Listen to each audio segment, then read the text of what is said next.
what was going through my head at that time, I do not know. I was drinking, just trying to take the pain away. It's tough, man. And Lingard! Absolutely fantastic. Jesse Lingard raced to perfection. Hey, that's football. With a club like Man United, obviously it's so big, they can have that control over you, but people have a voice. Jesse, he asked if we could give him a couple of days off. When things are getting said about you that's not true, you're gonna voice your opinion. I knew I needed to leave. Do you have a suspicion why you weren't picked? You do, don't you? I can see it in your face. So this is the whole thing, what happened. Is there a day that you look back on and you go, that was the hardest day? Jesse, you shit! You're dead! Getting that much abuse, and I'm already down enough, and I've got to perform. I was still trying to be Jesse, like, hey, like, banter jokes and that, but of course it's going to affect me. He's not done much at all this season. I'm already going through things you don't know about. I felt like I had the world on my shoulders. In 2019, your mother was admitted to hospital. She couldn't really cope anymore. Did you ever figure out what the root cause of your mother's depression was? I think as soon as she had me, to be honest.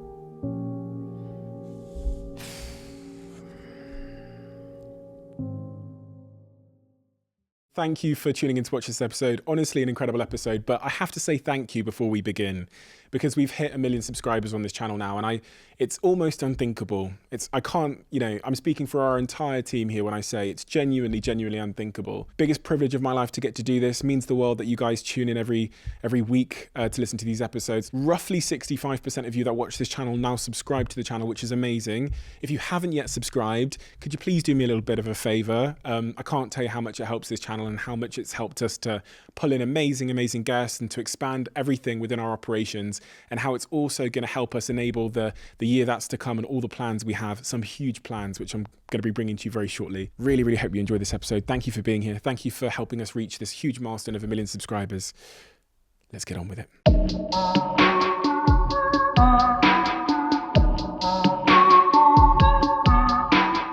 Jesse, give me your context. Take me right back to when you were in those early years as you signed and joined Manchester United, I think at 7 years old. What was life like? If I'd been in your home, if I'd been in your surroundings, in your environment, what was life like? Life was good. Obviously, mum and dad split up at an early age, especially when I was born, which can make things a lot difficult. But I still had the desire, the hunger to go in training. My granddad took me in training, week in, week out. I had trials at Everton, City, Liverpool. So my granddad was driving up and down the motorway constantly, to support me and take me to training and games. And then obviously made a decision to sign for United at 9 years old. We had a great team, likes of Pogba, Ravel in the team. So we had a great team, and I think outside of that, obviously my mum was very supportive, my dad was very supportive. He's, football mad, so I think that support system, especially at an early age, is important. Did everybody in your circle around you have high hopes for your career when you were that age, about 10, 12, 13? Did they think you were going to be a professional football player? I think my granddad did. Your granddad did? Yeah. He was on the AstroTurf pretty much every day, practicing skills, learning new things, and he had the belief that I would be a footballer. And if it wasn't for him, then I wouldn't be in the situation that I'm in, because he took time out of his day to take me on AstroTurf, practice. My brother would come down, my dad would come down. We'd play 1-touch, 2-touch football, pretty much on a regular basis, and that's my happy place. That's where I'm most happy on a football pitch. And like I say, my granddad was, very important, putting me into Liverpool, into City, into United on trials, because, people recognised, the talent, but he was there to push me. I was watching the documentary and I saw a granddad who looked... It's rare to see. One might expect a dad or a mother to be that pushy and direct and critical, but to see a granddad being that savage with you at times was quite surprising. Can you give me for anybody that hasn't seen it? Can you give me a flavour of how tough he was at times? Well, he got banned a couple of times. Like when I say we're 12 years old, we're playing Stoke away, and he's come on the pitch after the game and said, "You're not fit to wear the shirt." Your granddad's a yeah. bitchy. He said, "You're not fit to wear the shirt. None of you are fit to wear the shirt." Blah blah. I'm thinking, like, the coach is looking at me. I'm like, I can't do nothing. He had me on weights at 10 years old, like lifting weights. Went into Man United and said to one of the coaches, Tony Whelan at the time, he said, like, you know, I'm gonna get my grandson into, because obviously it was a power lifter for Great Britain. Right. So, you know, he wanted me on the weights at an early age to try and build a bit of muscle, because, you know, I was always small. He kind of drove that from, you know, being a power lifter, you know, for Great Britain, kind of passed it down to me. Mum was a gymnast, so it was kind of tough on her as well. Mm-hmm. Mum took it the wrong way, because obviously she wanted to be a gymnast, but my grandma was so hard on her that, you know, eventually she quit on that. But even with me, you know, some games I'd, you know, not play the best, and, you know, you get in the car on the way home and, you know, I'd say, like, look, my toe was sore today, like just trying to make excuses, because he was so, like, hard on me, but he was trying to push, like, it come from a good place, you know what I'm saying? So the reason why your mother quit gymnastics was because he was so hard on her? Yeah, he was just so tough on her. And obviously she didn't have really the motivation to carry on. Probably she weren't strong enough to carry on that. But, you know, for me, I always knew I wanted to be a footballer, so, you know, having, you know, my granddad, you know, my dad, my mum around me at the time, you know, trying to push me. And it was difficult even at earlier stages, because, you know, I was living out of mum's a couple of days and my granddad's a couple of days, and he's only down the road, it's like literally 5 minutes, but, you know, like I say, my mum couldn't really cope with me at the time. You know, so I was back and forth from my nan and granddad's a lot. And then, like I say, driving up and down the motorway, Liverpool, straight back to Manchester. I would train at Liverpool for one day, have a game for United the next day. So, you know, he put the yardage in, you know, to get me where I wanted to be today. You said though that your mother couldn't really cope with you at the time. What do you mean by that? It's depression. She'd be in bed all day. Well, most days. You know, I'd go in, ask for money for the ice cream, like, still be in bed. So me, I was happy-go-lucky. Like, I'm bubbly. Like, I wanted to go and play out, play football with my friends. And you don't understand, you know, the situation that, you know, your mother's in at the time. Was so young, so I didn't really understand what was going on, until obviously it got brought to light. You know, maybe probably say about 16, 17. You can kind of understand, like, what she's going through and things. But she'll never talk about it. She'll always bottle it up. So your mother was suffering from depression even when you were very, very young. Yeah. But at that time you just didn't realise what it was. No, didn't know it was. Did she know what it was? I think she knew, yeah. But she would never, at the time, we didn't have really a support system to support her. She didn't have really people around her that, you know, she could go to. Like, she can go to my PA now and, you know, go to the doctors, and, you know, she will sort all that out. But at that time, obviously, I think she knew what it was, but she couldn't really cope with it. She didn't know how to deal with certain things. And, you know, for me, I'm just a kid, so I wanted to play out, have fun, play football. But for her, she just wanted to go be in bed, like, all day. She could drop me off at school. Well, she could drop me off at school at 8 o'clock in the morning and then sleep until 3 o'clock until she picks me up. That's how bad it was. Like, we were really going through it. So she'd sleep all night, wake up to drop you to school, and then go back to bed? Mm-hmm. Yeah. She'd sleep in the daytime, pick me up from school, probably go back to bed again, just lay in bed. Like, curtain shut, dark room, everything. And then, obviously, you know, bath me, whatever, go before I go to bed, and then she'll sleep all night. Over the last 10 years or so, people have become more aware of what, like, depression and mental health is. And this is kind of why I ask if your mother knew what it was, because, like, 10 years ago, if I'm being completely honest, there was a real stigma around mental health. It was kind of seen as someone just kind of being a bit crazy. Yeah. And over the last 10 years, thankfully, we've gotten to a point where we have a better understanding that we have physical and mental health. And this is why I say, like, did your mother know what it was? Did she just think she was just sad or she didn't have motivation? Or did she know she was depressed? Yeah, I think it was probably the motivation part. Like, she couldn't get out of bed. She couldn't motivate herself to get out of bed. Even when they woke up, I was dying for her to be there. And I think she came for the quarterfinals.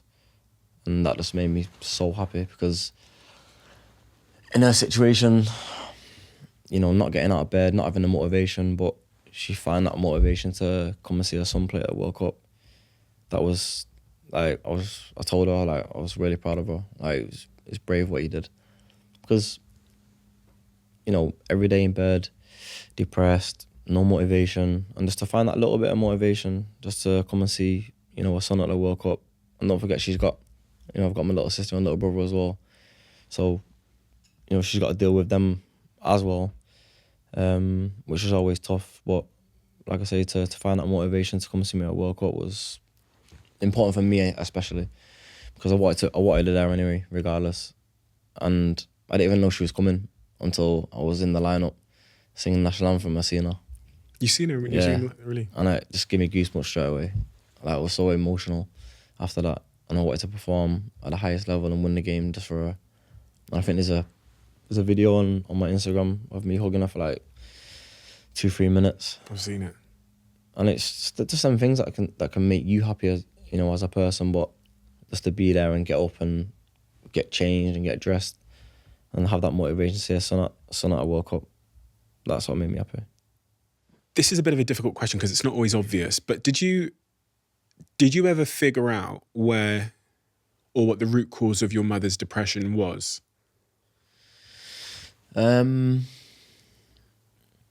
really, no. I think as soon as she had me, to be honest, I think it was just difficult for her to handle having a child.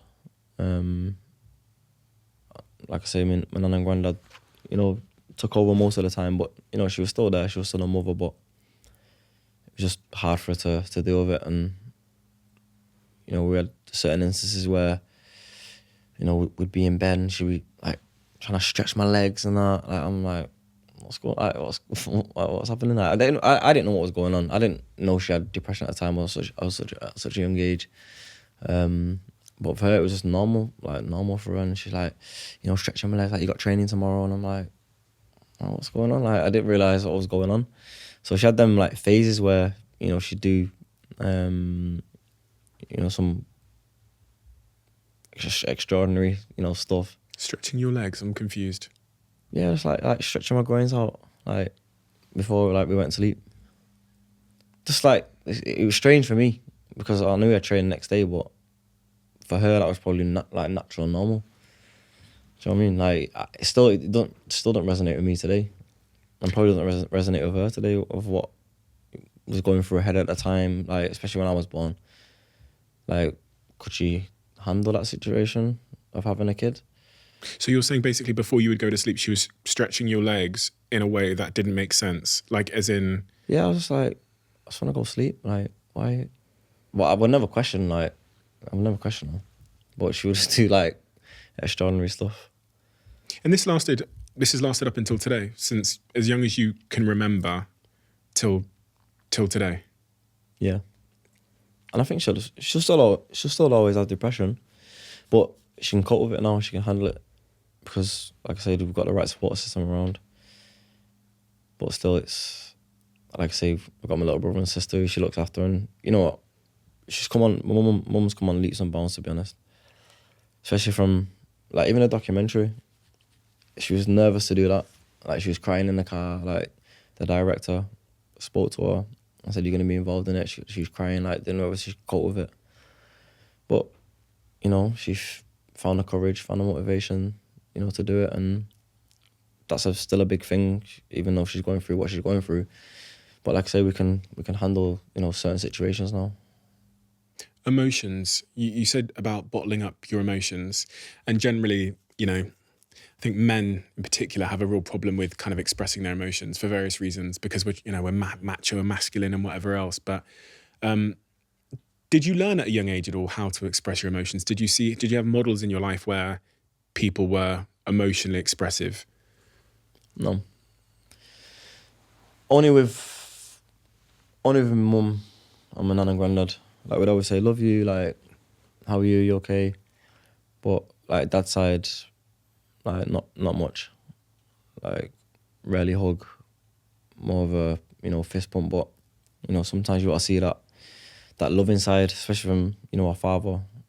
And, you know, me becoming a father as well, that's all I want to do with Hope. You know, tell her I love her, you know, express, you know, that emotion to her. So I mainly got it from, like, my mum's side, granddad, nan, mainly. And like I say, I think my dad's coming to a realisation where, you know, he's seen a documentary and, you know, his thought is, what's the point in, you know, it's a short life, what's the point in arguing all the time? Because my mum and dad never seen eye to eye. So I can understand from my mum's perspective where, you know, she don't want to see him, but my dad's come to a realisation where it's like, look, let's get together, let's have a coffee, let's sit down. You know, documentary really, you know, woke him up and realised life's too short to, you know, because it'd be coming games and my mum, it'd be asking like, is your mum in the box? Like, who's in the box? Like, who's in the box? And I'm like, my mum. But I'll sit in the stands and I know it shouldn't be like that, but, you know, that's how it is. But he wants that, you know, togetherness again, but I can never see my mum doing it. I can never see my mum giving him time of day, to be honest. Has your mum been able to find a new partner since? She picks, yeah, she picks not the best people, to be honest. She picks a lot of narcissists, but she kind of thrives off that for some reason, like the bad boys, and, you know, the situation that we're in. You know, you can't be going out with these guys and doing what you're doing with these guys because, you know, it comes back to me. They've had a lot of drama with most of them, to be honest. The last guy hung himself. Which was... It was deep. But it... You know what narcissists are like? Like, 1 minute, he'd be giving her the world, and then next he'd be like, who you with? Like, who you texting? Blah, blah. And I'm like, Mum, these guys are not good for you, man. Like, they're not good for you. But somehow she thrives off them situations and gets a buzz off it and becomes happy. So I was in a situation where it's like, do I want Mum to be happy and being with these guys, or, you know, bring her back down to earth? So it's a difficult situation, but like I say, yeah, the guy, you know, hung himself in the end. And then I think after that, my mum realised, you know, she can't be, you know, dating these people. It's difficult, isn't it? I completely relate to, well, I can completely understand, not that I've had that lived experience, but I can understand what you're saying with this conflict of, I want her to be with someone, but if it's a bad option, would I rather her just be alone? And then, you know, I was thinking as you were saying that about many of my friends who've been going through difficult situations with their mental health, and what ends up happening, because there might be a gap somewhere or something missing or something not quite stable with you, you end up attracting someone like a mirror who is also a little bit unstable, who isn't in the best place, and you kind of are toxic together in a way. And often I think with some of my friends, it's like you just need to work on yourself first before you try and find someone who, you know, because a lot of the time we end up trying to look for someone that will fix us. Yeah. Which is never a good thing. I think that's what she did. She wanted someone to, because, you know, she's got friends, but she don't go out with her friends and, you know, be social. So I feel like her having, you know, someone there, you know, she could go to his house, she could do things with him, she could be happy. But on the other side, it's like they're not good for you though. Like, they kind of bring you down in a way. Manipulators and Manipulating and Yeah, stuff yeah. like that, and They're well aware of your she weaknesses. believe it. Like Really? she believe like we'd go somewhere like me, my mum, Daisy, and maybe Travis Centre or something like that. And the guy would be texting like, "Where are you? Like, what are you doing? Who you with? Like, what's with the family? No, you're not. No, you're not. No, you're not." Yeah. And it's like, and I don't know, my mum's like dealing with this, and I'm like, how can you deal with that? I'm thinking, how can you deal with this? I'm like, just block him. But she just like, she loves the attention. She loves it. Narcissists target people like that, that they can control in such a way, Yeah. be coercive and manipulate and sort of take advantage of their self-esteem and stuff. That's what narcissists do. Because an individual like that, a narcissist like that, would never be successful in coercion and manipulation of someone who would go, "What the fuck are you texting me when I'm with my phone? The fuck do you think you are?" Exactly, that's what I'm saying. They wouldn't survive there. No. So they find their way to people who they can. Easy targets. Yeah, exactly. Mum's easy target. And it's difficult she'll never back down. If I say like, look, just leave him, she's like, yeah, I'll block him, but she'll unblock him the next day. It's tough, man. It's difficult. It's hard. It's difficult. Love's a difficult thing. Off you go into Manchester United. When did you get, in your view, your first real break in Manchester? Probably when Jose come in. Really? Yeah. I mean, Not under Sir Alex Ferguson. Sir Alex said I'll make it when I'm 23. When I'm 23, 24. So, I always believed in him. He always believed in me. I think when David Moyes come in, I weren't ready to play first team football yet. And then I think, especially under Van Gaal, it gave me the confidence to play. But still, it was difficult because, I was at a stage where I played the first game under Van Gaal, did my knee, 6 months out. January came, went on loan to Derby, and then the season after, that's when it was like kind of make or break. So I left it till October time, and if I weren't playing then I knew I needed to leave. And then he played me at CSK Moscow away, Champions League, like starting. I was like, what? Okay. Freezing, cold, -5, whatever it was. Rooney was like, don't wear gloves. I was like, what? He's like, don't wear gloves. I was like, okay. Didn't wear gloves, played well, and after that, stayed in the team. So that was kind of a make or break time for me. Why is that comment, "don't wear gloves," significant to you? Because, especially at United, we're brought up, got to wear black boots, no gloves, no long bottoms in training. Just like the basic things, and we brought up with that. So when you go into the first team, of course in the warm-up, I'm going to wear gloves. But for the game, back to basics, how we grew up, don't wear gloves in the game. It's about values, right? It's just values. It's moral. It's just the way you've been brought up. United put that into us at an early age. A lot of that comes from Sir Alex Ferguson, right? Mm-hmm. I'm super, I've sat here with a bunch of ex-Sir Alex Ferguson players, Rio, Gary, Patrice. How would you describe the culture at Manchester United during that Sir Alex Ferguson period? What was the culture like? It was good. Yeah. Always banter. Rio, Scholesy, Giggsy. Always banter. Even on tour. It's good to go on tour with him. And, I think, Rio being Rio, always was there for advice. Always there to speak to, on a regular basis. Like most of them, Scholesy the same. Were they honest and critical as well, though? Were they tough? Some of those senior lads? Yeah, because they're winners. And, they've been there and done that. And, they won trophies before. And, it was unfortunate that I weren't in, any of the teams that, won the Prem or Champions League. But, even on tour, it was, you still win games. And, going on tour with them, especially with, Sir Alex, was, an amazing feeling. I remember being on the bench, me and Pogba got called up to be on the bench against Newcastle. not knowing if I'm going to play or not, but still just to be there and see how, they are in a changing room and, see that winning mentality. And I think being at United is all, it's been instilled in you from a young age that, winning's important. Don't matter how you win, just win.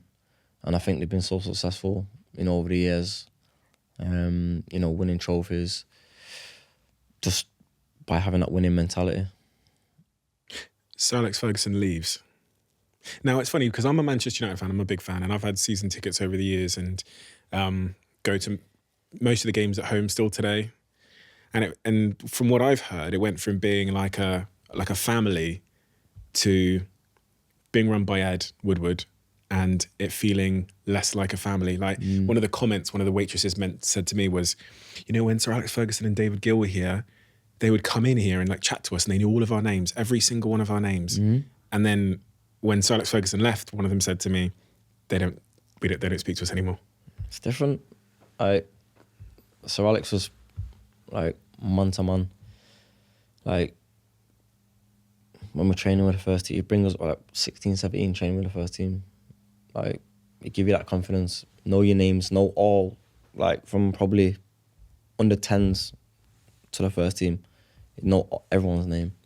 He'd take this time out to understand you as a person, understand your family. And like I say, things change.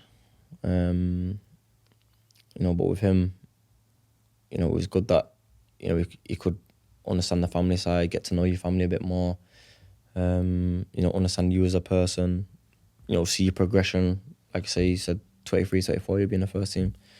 To hear that, you can kind of get a big ego, but, for me, it was, nothing's guaranteed anyway.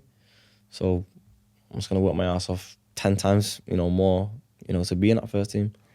Rio said to me that when his granddad was ill, Sir Alex Ferguson not only knew, but he knew what Rio's granddad's favourite whiskey was, flowers were, and he sent it to the hospital bed before anybody else. He got it there. So Rio said to me, whenever I've asked the senior players why Saf was so good, they all said they would all just, before you even get the words out, they'd say man management. That's what you said there as well. And I think even this day and age now, I feel like it's important. Even with Jose used to FaceTime me, like randomly. A couple of times I'll be driving and be FaceTiming me. I'll be like, where are you, kid? I'm just driving home from Selfridges. Where's Marcus? I don't know, I think he's at home. Okay, enjoy. Just little things like that. Little calls here and there. Even, Steve Cooper, Nottingham for it, ring me. Just have conversations. Wanting to understand you a little bit more. I feel like it's so important. Why? Because it shows that they care. It shows. And when they care, you care back. Right? Yeah. That's how care works. Yeah, like I want to understand you a little bit more than, as a person, not just as a manager, as a person, like how you operate. Not in football. I want to know you outside of football as well. Same with the lads. Like I want to know you outside of football. I want to get to know your families. And I think where I learned that from was England with Gareth Southgate. Man management, top. Got to the 2018 World Cup, got to the rooms, see a picture of me and my mum, see a picture of me and Marcus. Like, it's like we're home. So when you got to your room at camp? Yeah, in the hotel. Like, I felt like he was at home. He really has got the best out of England. In my lifetime, in the 30 odd years that I've lived, I've never seen an England side that looks so happy and cohesive and honestly ego free. Mm-hmm. And it's showing in the tournaments we're playing. We have hope. Like I was out in Qatar and I was in the stadium for the England-France game, and even though we lost, I walked away happy because we're playing great and we're challenging. What's he done in your view? To that England side to create that atmosphere and that culture? I just think he understands, us as players. I think when he first came in, he was the first person to give me a debut for England.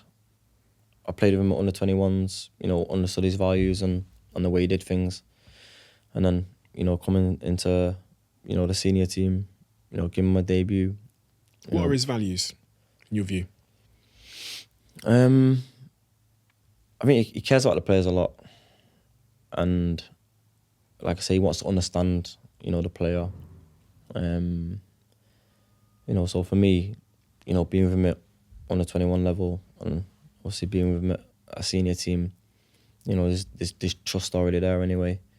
But, it takes a lot to trust a person, and, for someone new coming into the team, he still understands the person, and like I say, he wants that trust and the trust back, and, you can speak to him about anything. Not just football, you can speak to him about anything.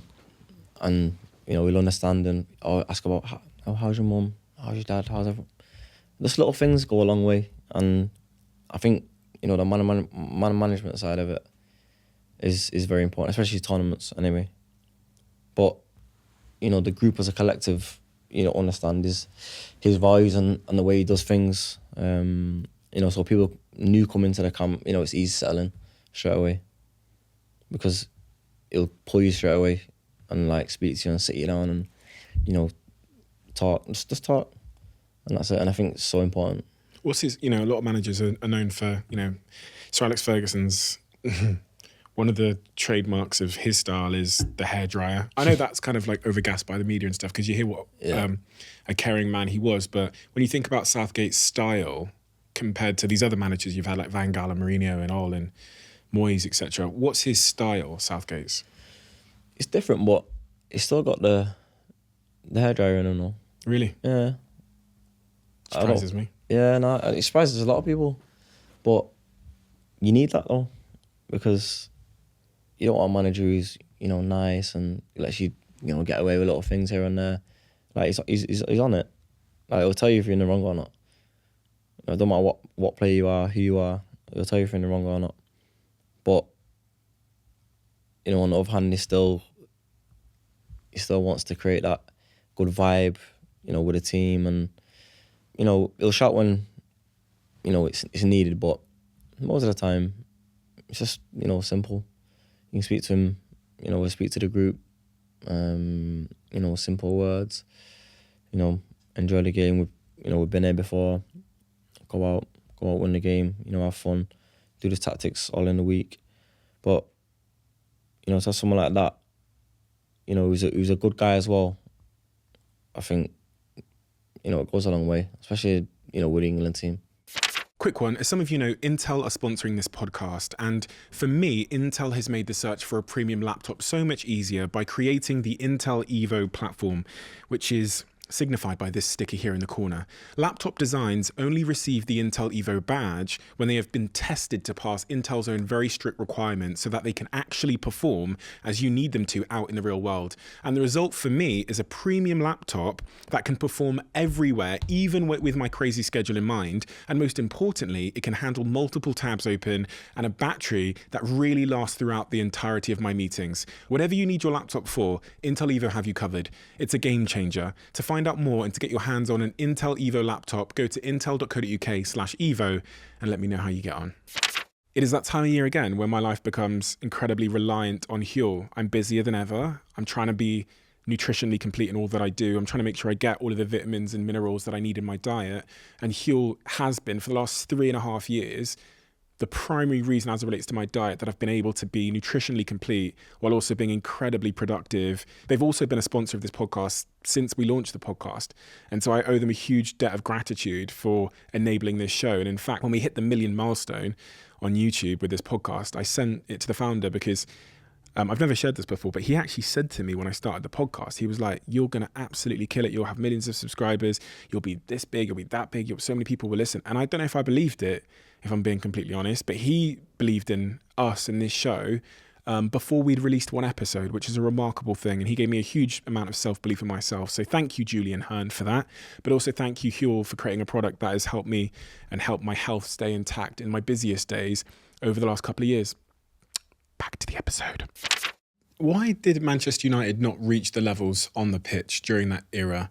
Because when I look at the players that we had, I mean, fucking hell, we signed some unbelievable players. It's not, people often criticise the Glazers for lots of reasons, but when you think about the money spent on players on the pitch, we spent the money. Yeah. It's like almost $1 billion. I think it's almost $1 billion Yeah. billion we spent in players in that period. Yet we couldn't we couldn't seem to win. We couldn't seem to get that cohesion right through that sort of Van Gaal, Mourinho era, and even the David Moyes era. What's your assessment on why that is? Like, why wasn't it? I just think it didn't click. Of course, we won. With Van Gaal won the FA Cup, with Mourinho, Europa League, Carabao Cup. But these world-class players are coming to United, and I'll be honest, they're looking average. It's like they would come from a club where they were banging, and me and my friends, we celebrate on our Manchester United chat. We're like, here we go, lads, every year. And then it's like they've become half the player. It's strange because a lot of players have come in and failed. Like I say, Alexis in training, top. Like this Sanchez, kid, like quality, training quality. Then it comes to a game, it didn't click for some reason. Don't know. Is it pressure?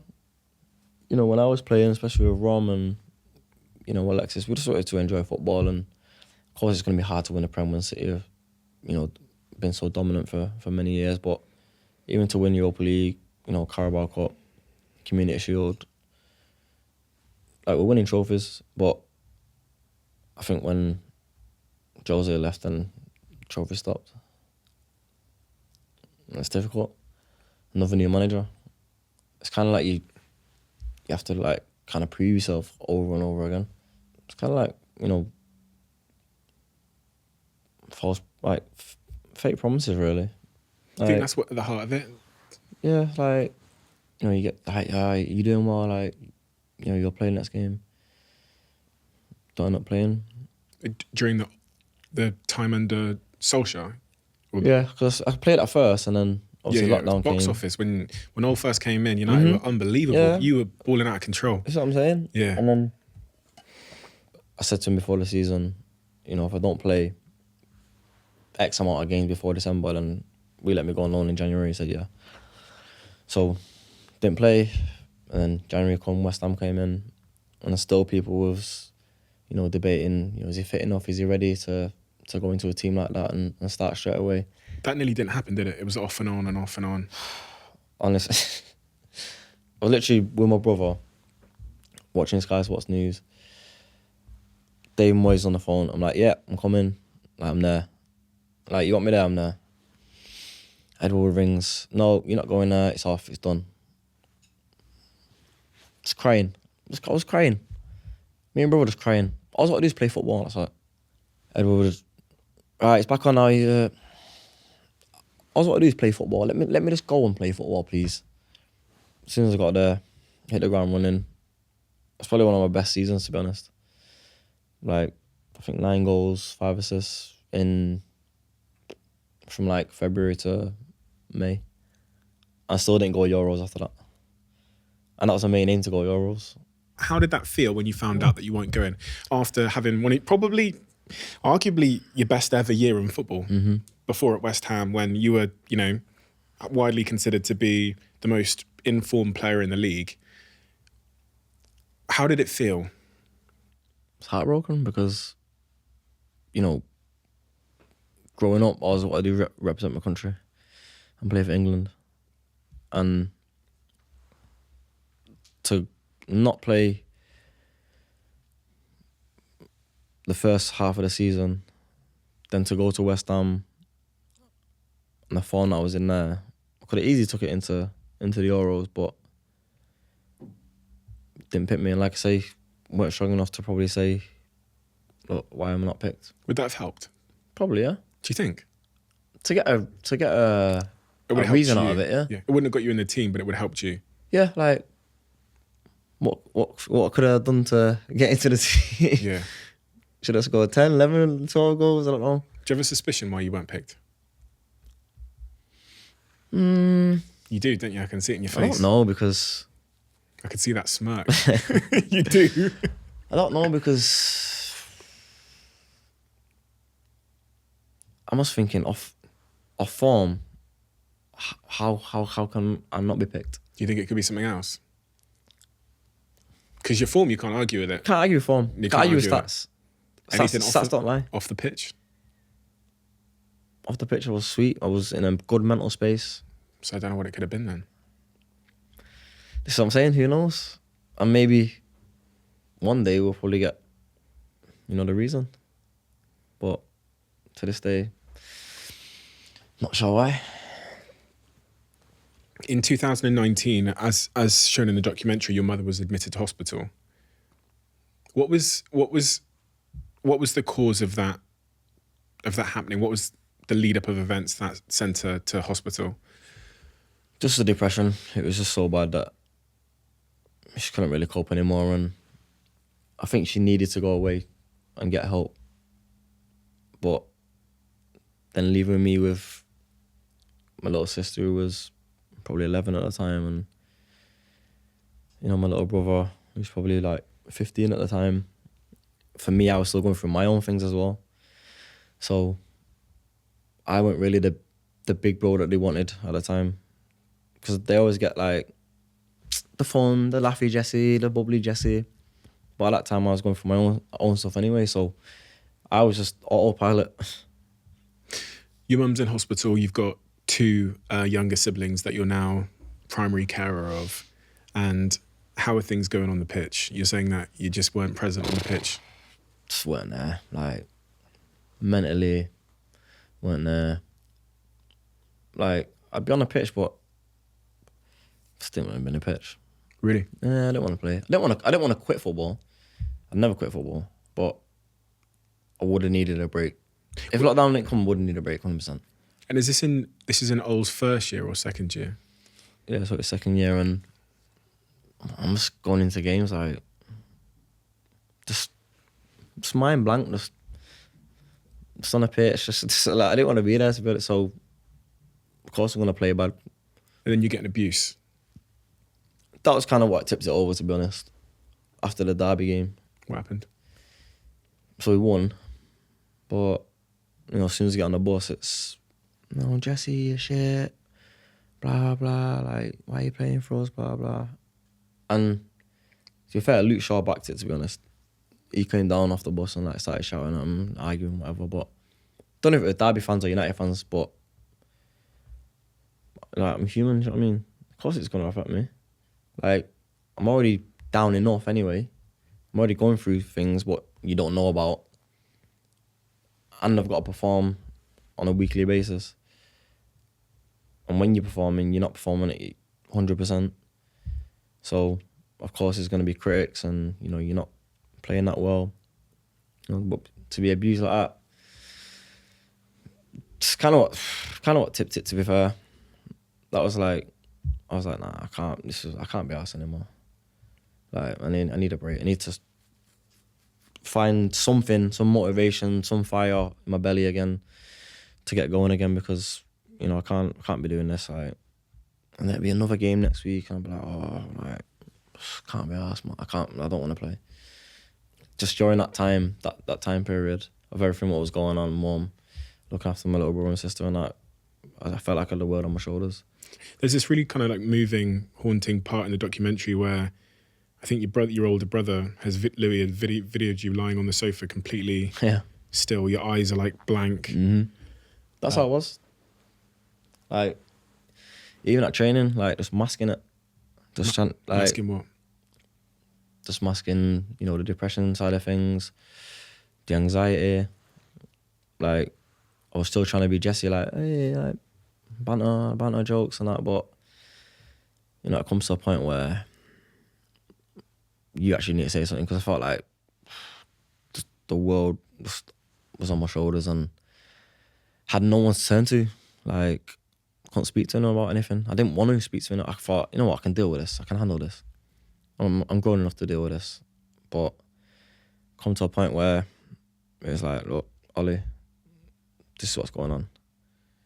And we kind of kept it, close-knit, to be honest. But even just to have, like, Ollie say, like, how's your mum, how's she doing? Like, I could have a conversation with him. I could have a conversation with a doc. I could have a conversation with a liaison woman. And that just helped a little bit more. Just having that little conversation and letting people understand, like, what I'm going through. And then I think I did a piece for the paper, talking about it. And I still don't think people really fully understood, what was going on until like I said, the documentary came out. In order for you to be able to have those conversations with the people, you first had to make the decision to, like, for you to talk about how you're feeling, because once you open up, then they can give you that support. You talked about how it's difficult to do that when you're a young man. Did you realise in that moment that you were suffering with depression? Could you see yourself in your mother? Or Yeah, see probably, yeah. I think the video sums it up, the one where I'm on the sofa. I'm actually lay there for like 3 minutes, just staring to thin air. I don't know what I was thinking, don't know what was going through my head at the time. But like I say, like I was drinking, stuff like that, like before bed, like having nightcap. I'm like, look back now, I think, like, what am I doing that for? Like, what I needed something to try to take the pain away and like put me at ease somehow, and like try and forget what was going on. But it makes 10 times worse. Do you feel the online criticism? Are you exposed to it? No, don't read it. You don't read it? No. Have you ever gone on Twitter and looked at what people are saying? No. I think that's the worst thing anyone can do. Some players must do that though, right? I think players do it, yeah. But I don't know why. Because, to be fair, I'm strong enough to handle it now. Yeah. Like, I'm strong enough to handle negative comments, criticism, whatever. Concentrate on football. But there's no point going and searching for it in a sewer. Yeah, there's no point. Why search for it? Because I'm thinking about, like, we talked a lot recently about players like Harry Maguire being on the receiving end of a lot of criticism and stick. In my view, most of it's completely unjust. But I've always wondered if players actually feel that criticism and it impacts their game. Yeah, I think so. Can you see that when you're in the dressing room? If you know a player's like been slammed in the press or online or whatever, can you see them drop, like their head drop a little bit, and then? Yeah, they probably try and mask it a little bit. Yeah. Just to like be strong, like I can handle it, but we are human. Of course, criticism is going to affect us, especially when the pundits are saying it, and it's especially them, with the pundits saying it more than a comment on Instagram or stuff like that on social, or any social media, because it gets highlighted more, in the press with a pundit saying it. So of course you're gonna see it, or someone's gonna send it to you, but then it's kind of masking it, trying to be strong, and then you gotta go and perform. But I think the majority of players, this day and age, are strong enough to handle what anyone says anymore. You did perform when you went to West Ham. You really, really performed, as we've discussed. I think a lot of people were expecting you to stay there because you performed so well, and it just seemed like you finally found your groove, consistent. You scored the goals, you got the assists. What was your thinking at that point when that loan comes to an end? Did you want to stay at West Ham? Mm-hmm. You wanted to stay? Yeah. Manchester United wanted you to come back? Yeah. So I had a year. Yeah, I went into my final year after that then. Mm-hmm. And I still wanted to go on. I wanted to go on loan in Jan, because I weren't playing again. So Newcastle was on the cards in Jan. Deal was done, everything. Obviously, the United squad weren't big enough, so let a couple of players go out on loan. And then when it comes to me, John Murta rang. He was like, "Nah, you're not going on loan." I was like, well, he's gone on loan. He's got let me go and enjoy. I'm not playing there, so let me go on loan. Let me play football. To Newcastle? Yeah. And he's like, "What do you want? Days off?" I was like, "No, I just want to go and play football." What do you want? Days off? Yeah. So this is the whole thing. What happened? So then they stopped the loan. Obviously, I was pissed. And then when he said about the days off and that, I messaged him. I was like, I'm going to take 2 days off now. Just because you said that. So then they put out, Jesse's asked for 2 days off in the media. What? Went on Twitter straight away. No, I didn't ask for 2 days off. He asked me to do 1 day. I just put it out there. The facts. How what was the dressing room like at that point? Because a lot of players would, obviously, when Ronaldo comes in, obviously, eventually ends up getting fired, etc., etc. It did feel like, they use this phrase, the manager's lost the dressing room, or from a fan looking in, you could just see that there was something wrong with the culture at the club. Players were coming there that were world-class, as we said earlier, world-class elsewhere, they were becoming fucking average players. Yeah. You've got all of these rumours leaking. You've got all of this stuff happening. Players at the club feeling like their trust has been broken. Like you said, you've been lied to a few times. Mm-hmm. It just felt like someone didn't have control of the place. No, it weren't. There was no control, I don't think. Like you say, when Sir Alex was there, it was full control. It's like a fortress. Yeah. A fortress. Everything goes through him. Contracts, everything, like commercials, like everything. Of course, generations change. Players grow up. People have a voice. But like you say, when things are getting said about you that's not true, you're going to voice your opinion. Like I say, what happened back in the day, it'd be squashed there and then with Sir Alex. But like you say now, people have got platforms to voice their own opinion and write what they want. Do you think players have lost respect? Not in this sort of Eric Ten Hag era, but just in that period that followed through these managers and the Solskjaer era. Do you think players, from what you'd seen, had kind of lost respect for the club? Probably, yeah. It looked like that. Yeah, probably. It looked like this wasn't the same. Yeah. Old, There's no control. Yeah, no, control, right. There's no structure. There's no balance. People doing what they want, pretty much, on it. It's like a free for all. Free for all. Yeah, it's just a free for all. I mean, like you say, people saying something like that's never happened ever at United. And people are saying stuff on Twitter, and I think it happened with Paul and that as well. Like, he got a lot of scrutiny. Like, guy's one of the best midfielders in the world. Like, I've known him since like 16. Like, kid's got talent, man. Like, he's one of the best midfielders in the world, and still he can't perform at United. So there's something wrong in some way. If you got one of the best midfielders in the world, you can't perform, and then during the season when you have international break and he goes to France, and you see how he plays for France, it's like, yeah, guy's sick. And you come back like, same Alexis and that. I told you. Don't know what it is. I don't know. I can't say what it is. I don't know what it is. I enjoyed my time under Jose there. Like, I'd one of my best seasons under Jose there. I was gonna say that of all these managers, Van Gaal, Mourinho, all in Moyes in the post Sir Alex Ferguson era, when did it most feel like there was control and that United was starting to be more like United? Probably Van Gaal, to be honest. Really? Yeah. He had a structure.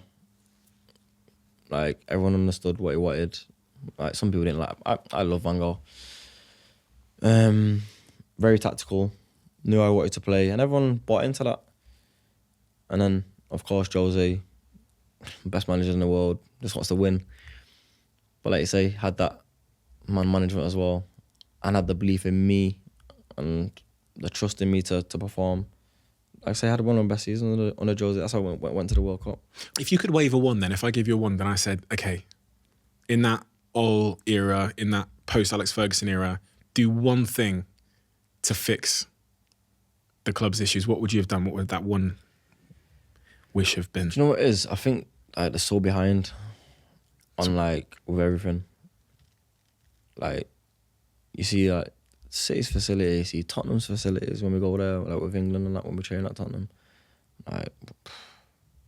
Like people are miles ahead.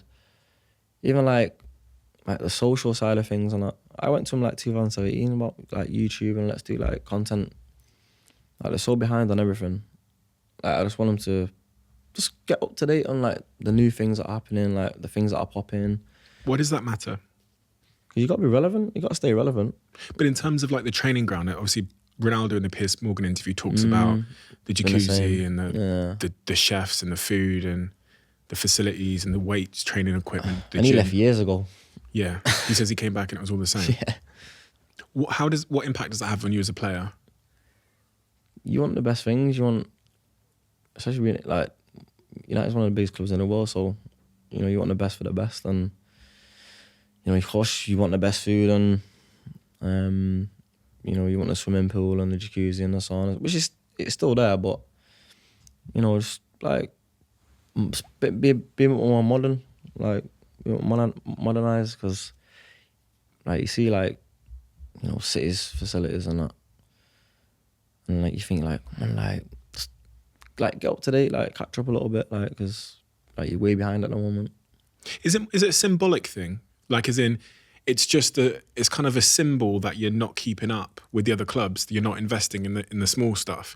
Which, as a player, you go, well, we're also behind on the pitch, and we're just behind. Just behind in general, because like back in the day we used to have like tennis table and like pool and everything. So like keep you like mentally, happy, and we had a dartboard and stuff like that, but not anymore. Like there's like no games room or nothing. And like you just go in, you train and you go home. Sometimes you gotta like stay at the training ground sometimes. Play darts with the lads and, play table tennis with the boys and that. But this is like I say, just need to catch up a little bit more and become a little bit more modern. Of course, they changed like the canteen and that, but to be relevant and stay in this day and age, you got to be a little bit more modern. Is that because of the ownership? Is that the people at the top of the club just don't understand what's important for the players? Because they spent their money on players, but to hear that they didn't spend the money on things behind the scenes kind of speaks to the fact that, I don't know, because Sir Alex Ferguson probably could have called the shots back in the day and said, we need this, we need this, we need this, we need this. Whereas these days, the last decade, who's calling the shots? We don't know. Like, don't know what's going on. And of course, now they want to sell the club.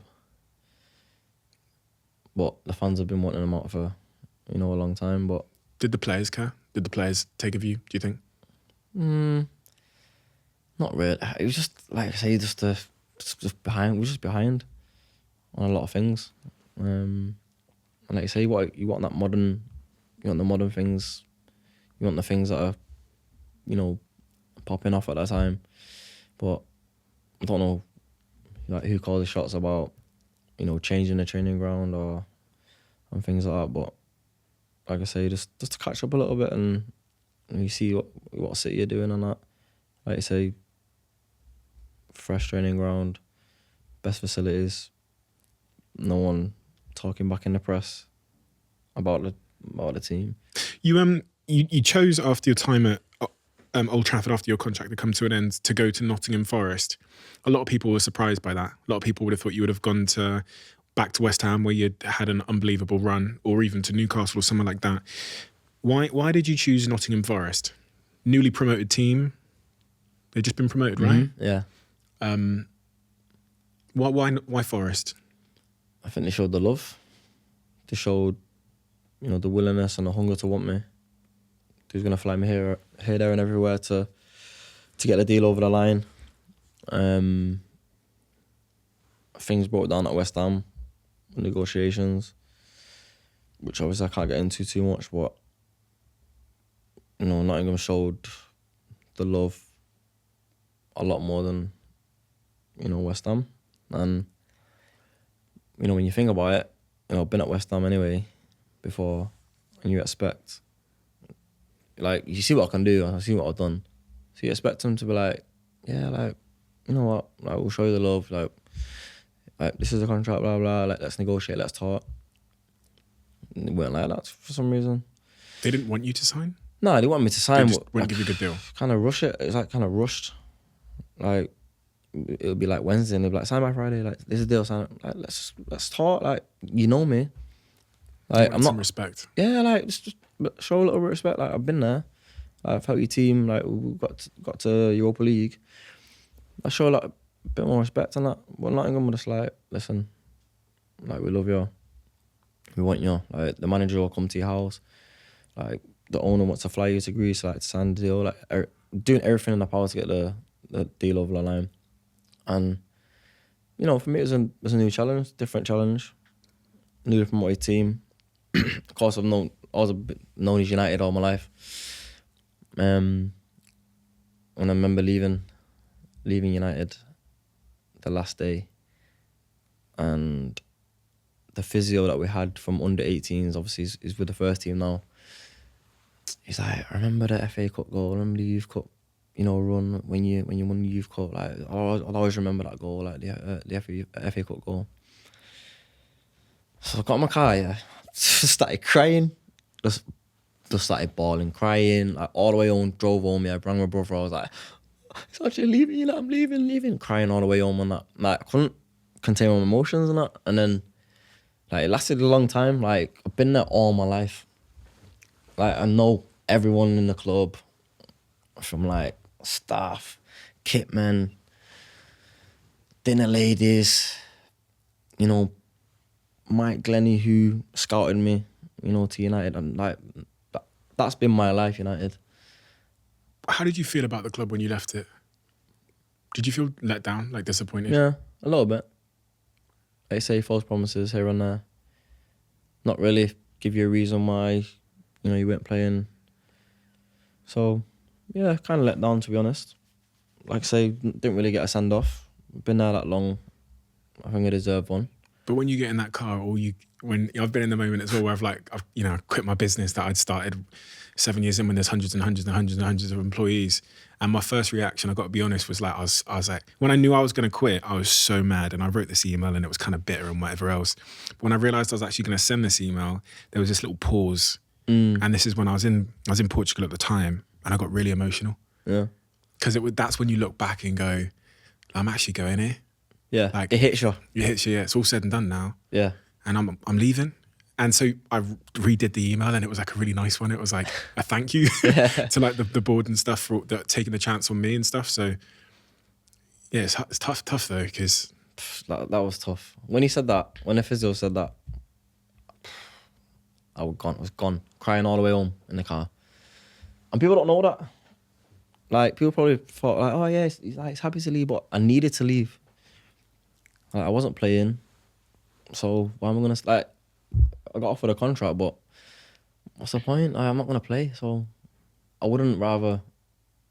Like, yeah, biggest club in the world, but happiness is more important for me, and I needed to be happy and go somewhere where I'm loved. And it's been a difficult start to the season for Nottingham on the pitch. As we sit here now, I believe they're in the relegation zone in the table. What's your view on the start of the year for Nottingham? I think it's always going to be tough, especially with new players coming in. I think 22, 23. Yeah, crazy. So it's always going to be tough, but I feel like, especially the Tottenham game, the Palace game, you know, we started getting a bit more momentum. Everyone knows, you know, the roles and responsibilities now. We play with each other, you know, a lot more, and, you know, we understand each other a lot more. So I felt like, you know, the connection was there, especially Tottenham and the Palace game. And then obviously now we've had a break, but I think the break can do us good to regroup and, you know, really, you know, reevaluate and, you know, see what the main aim is for the season. And, you know, of course, we don't want to be in relegation zone. You know, we want to be winning games, and away we need to do a lot better, because, you know, we're struggling away from home at the moment. But, you know, the home games can be really crucial and key, because the atmosphere is, it's nothing I've never heard it like before. I've never been in an atmosphere like that. For the game, like, it's a joke. I get goosebumps every time. And I feel like we need to really, I think, just dig deep. I think everyone knows what the situation we're in anyway. And just about, you know, maintaining, keep working hard. Of course, the attackers have got to score, and, you know, we've got to do our job. You know, it's different for me because, you know, I've been playing at United, and, you know, of course, we have all the ball, and, you know, we're getting shots and chances and that. Of course, it's going to be difficult at Nottingham, where, you know, you might not see the ball as much, and you're not getting as many shots, and you're not creating as many chances. But, you know, I thrive off these moments and these challenges. It's a new challenge, and, you know, I'm happy to be there. You know, I love training, I love playing in the games, and that's the most important. It's just to be happy for me. Off the pitch, you know, you're 29 now. Players, I think the average age of a player usually goes, I don't know, 32-ish. I don't know. What are you thinking about off the pitch? What's going on in your world? I know you've got your brand. You're doing several investments and sort of deals. You've got a media company. Give me a view of what that looks like. So even at United, I've always, you know, off the pitch, I'm always on the go. Always want to know what the next thing is to do. What's the next investment? what can I be involved in? What can I do? Esports comes, gaming, love gaming. Esports team, let's do an esports team. Brand, love fashion, let's do a brand. Like the launch for the brand was amazing. I think like 3,000 people turned up, like Victoria, where else. And then at the night time, Little Baby was there. We got Little Baby to perform, and he went even big then. But I just want to be happy and do things that I want to do to make me happy. And, you know, the investment and the business side of things, of course, I want to set up things for my little sister, for my little brother, for my daughter when she grows up, that they can just go into straight away. And I think with the media company, it's called One Touch. Guess why it's called One Touch? Because you used to play One Touch with your granddad? Mm-hmm. So I named it One Touch. And obviously the Channel 4 documentary came from that. And I feel like it's just easier because if I do a commercial now, say I do JBL commercial, and they're getting the production, and I can be like, well, you can use my production then. Mm-hmm. Like, the talent can get paid, and my productions, you can get paid at the same time. So it's a win-win. And all the anything that we do, that we video or record, we get final say so anyway. So it's all under our umbrella. And like I say, after football, I want to go into acting. So maybe starting this now and maybe start doing a little bit of voiceover work and the animation kind of thing. But I need to take drama classes. I've not done that yet. Why acting? So when you think about your life after football, some people think about being a pundit or a manager or a coach, whatever. You're thinking acting. Yeah. How come? I just love films, man. I've always been a big film lover. And, to be involved in, a film or a series would be, it'd be amazing. And like I say, I need to really, home in on the drama side of things and, learn I'm really bad with lines, to be honest. What would be your dream role? Have you got an idea in mind for what? What kind of acting? Let's give me an example. I think I'd start comedy. Comedy? I think I'd start comedy first. And then, when you see the Interstellars and the Inceptions, them kind of roles. But that's gonna take time. You're not gonna be thrown in straight away. Maybe a bit part here and there, but for the future with the media company, we've got so many things in the lineup, and obviously it's based in LA, and that's where eventually, hopefully, I want to finish football. You want to finish in America? Yeah, I think so. At the very centre of your documentary is the story of your mother. I found this wonderful picture. What does she mean to you?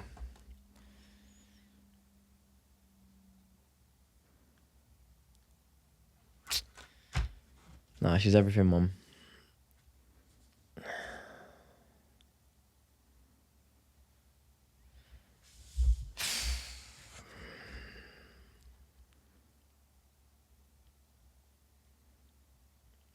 She's been through it, Mum. She's been through it, and